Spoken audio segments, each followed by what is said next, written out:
Buenos días, amigos de Contrapunto TV. Esta mañana estamos acá con el ex viceministro de salvadoreños en el exterior, Juan José García, para comentar un poco la cuestión de qué legado deja estos 10 años de la izquierda en el tema de política exterior, sus relaciones con otros países.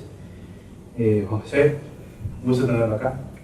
Muchas gracias, Jorge, muchas gracias a Contrapunto por la invitación a hacer esta pequeña evaluación de la política exterior del gobierno y particularmente de sus relaciones con la diáspora salvadoreña. Muchas gracias. Bueno, arrancando por lo principal, ¿qué legado deja estos 10 años de izquierda en sus relaciones en política exterior, en materia de salvadoreños en el exterior y relaciones con otros países?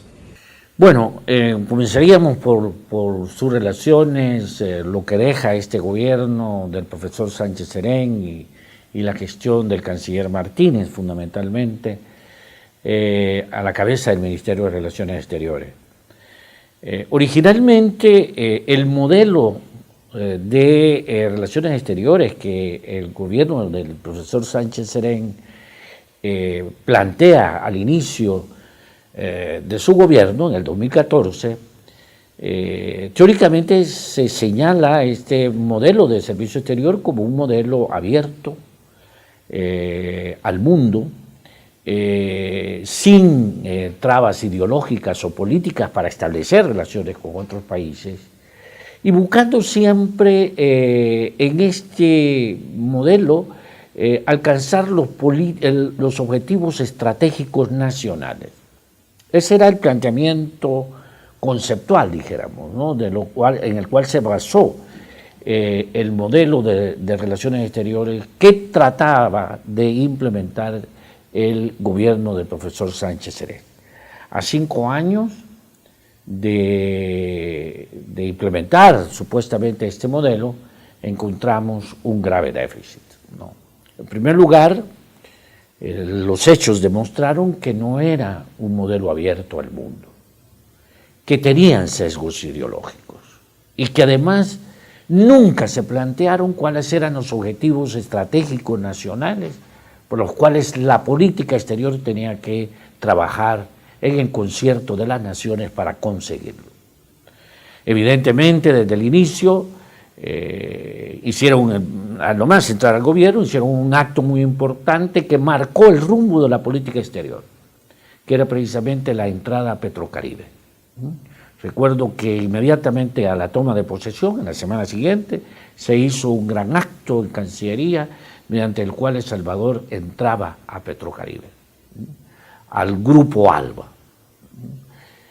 El problema es que a los pocos meses de haber ingresado, Petrocaribe se desmorona y se queda el gobierno nada más nominalmente dentro de Petrocaribe y dentro de una organización latinoamericana que había venido siendo auspiciada por el presidente Chávez, la CELAC, que tampoco funcionó adecuadamente. Eso llevó precisamente a un desgaste muy importante de El Salvador dentro de el grupo de naciones latinoamericanas y del Caribe, porque ya no solamente dejaba de lado a la OEA como el recinto más importante en términos de discusión regional, sino que además entraba a una organización que prácticamente estaba muerta y alineada a los intereses venezolanos fundamentalmente, al cual se pliega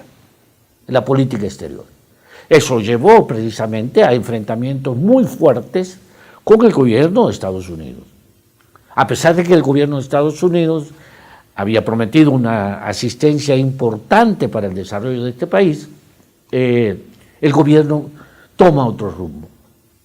Y hubieron declaraciones de senadores, de congresistas, del gobierno del expresidente Obama, muy fuertes alrededor de este quiebre que tiene la política exterior salvadoreña respecto de la OEA y respecto de, dijéramos, sus tradicionales aliados y amigos. Esto va a tener consecuencias muy importantes también, ¿verdad? Es decir, desde el gobierno, desde el 2015-2016, cuando el presidente Maduro toma el poder en Venezuela, la crisis se hace sentir, ALBA pierde dinamismo, Petrocaribe desaparece, la CELAC es irrelevante en este momento, y esa estructura de las relaciones hemisféricas entra en una grave crisis, porque ya no hay dinero del petróleo venezolano para que sostenga estas estructuras regionales. El presidente Chávez hablaba de un banco regional que sustituyera al Banco Mundial o al BID. Eso no se concretó y por lo tanto entonces hay un desgaste muy fuerte en las relaciones internacionales del país, especialmente con las relaciones con América Latina y con Estados Unidos, que resienten precisamente este rumbo que toma el gobierno en sus relaciones internacionales. Entonces, esta visión de ser un modelo de relaciones internacionales abierto al mundo, sin obstáculos ideológicos, sin trabas políticas, de alguna manera se rompe con este momento. Y el legado que nos deja ahora es que hay que restituir las relaciones con la OEA y restituir las relaciones dañadas con los principales aliados, ¿verdad? Que son, en este sentido, Estados Unidos y Europa, ¿no? Europa occidental, ¿verdad? El gobierno, desde el gobierno anterior, había establecido relaciones con Rusia, pero las relaciones con Rusia no dejan de ser todavía relaciones formales, sin concretar acuerdos importantes de asistencia económica, asistencia social, etcétera, que pudieran ser importantes, ¿no? Otro giro que resultó bastante interesante en esta movida de darle, por decirlo así, darle la espalda a la OEA y Estados Unidos fueron las relaciones con China, el establecimiento de relaciones diplomáticas con China. Esa cuestión, ¿qué impacto le deja al nuevo gobierno? Bueno, lo deja en una situación de disyuntiva, ¿no? Si el presidente electo, Bukele, tiene que elegir en el corto plazo, cuál va a ser su aliado fundamental en términos de China continental o de China-Taiwán, ¿no? No hay declaraciones todavía al respecto de esta disyuntiva, pero indudablemente tendrá que tomar una decisión al más corto plazo, ¿verdad? Estos intentos de establecer relaciones con China continental no eran nuevas dentro del gobierno del profesor Sánchez Serén, ¿no? Aún del gobierno de Mauricio Funes. El gobierno de Mauricio Funes estableció contactos preliminares con China continental para establecer relaciones, pero China continental se negó sistemáticamente a establecer relaciones por algunos acuerdos que tenía con China-Taiwán que al final se rompen, ¿no? Un acuerdo fundamental entre China continental y China-Taiwán era no modificar el status quo que se tenía en aquel momento. Y eso significaba no pelearse aliados y países con relaciones. Es decir, por mucho tiempo China-Taiwán mantuvo al bloque de Centroamérica, con excepción de Costa Rica, dentro de su área de influencia en América Latina, ¿no? Pero al final se rompe, ¿no? Se rompe cuando República Dominicana y Panamá establecen relaciones con China continental. Eso abre la posibilidad de que El Salvador también ingrese. Y lo hace en el último momento, en el último tramo del gobierno del presidente Sánchez Serén, ¿no? Y eso deja en una situación muy complicada en términos de relaciones internacionales al nuevo gobierno, ¿no? Que, como digo, tendrá que tomar una decisión, ¿verdad?, al más corto plazo. Conocemos dos nombramientos de momento del gobierno de Bukele en materia de política exterior, que son Alexandra Gil Tinoco como canciller de la República y Griselda López como embajadora ante la ONU.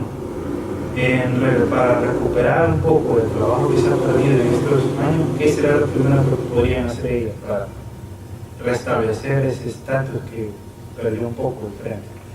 Bueno, lo que le es, dijéramos, definir con claridad cuáles son los objetivos nacionales, estratégicos nacionales, ¿no? Eso es prioritario, ¿verdad? ¿Cuáles son los objetivos que vamos a ir a alcanzar en el concierto de las naciones? ¿Cuáles las naciones van a ayudar en este sentido? Van a ser nuestros aliados en este sentido, ¿no? Eso es clave, ¿m? Porque si no tenemos objetivos nacionales, no hay política exterior que valga. ¿M? O sea, la política exterior se fundamenta precisamente y tiene su esencia en alcanzar esos objetivos estratégicos del país, ¿no? Tanto a nivel regional como a nivel más amplio de las relaciones internacionales. Por ejemplo, El Salvador no tiene ningún país, en ningún país de África, una embajada o un consulado. Ese es un déficit enorme. Es decir, hay países africanos que son importantes para la vida del país, ¿no? O pueden ser importantes para la vida del país. Egipto, pero no tenemos un representante en Egipto, no tenemos un representante en Sudáfrica, a pesar de las fuertes inversiones de grupos empresariales sudafricanos en el país, ¿no? Entonces, hay que recomponer el modelo de relaciones internacionales.